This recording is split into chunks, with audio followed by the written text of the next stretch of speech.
if you eat natural butter, this is typical butter, the color of typical butter, pasteurized butter. This is raw, green-fed, organic butter. Notice the color difference?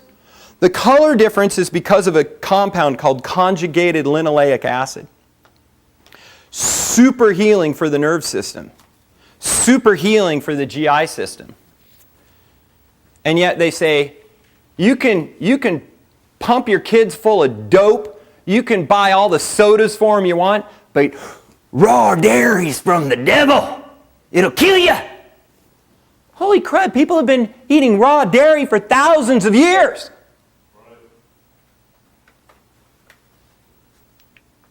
What about the nutritional content of these things? Pasteurized versus raw and dairy. Tooth decay, pasteurized causes it. Raw prevents it. Calcium causes a deficiency because it breaks down a certain amino acid in there that allows you to actually use the calcium. So your body gets stripped of it. Raw, it's a great source for it. Most of the vitamin A is destroyed in pasteurization, totally intact in raw. The list goes on and on. Okay, look, all the different data. We don't need to go in it. I'm not trying to sell you to go buy raw dairy.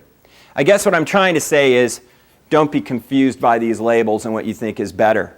The truth of the matter is I would drink no dairy or buy raw. Oh, it's so much more expensive. It doesn't taste as good.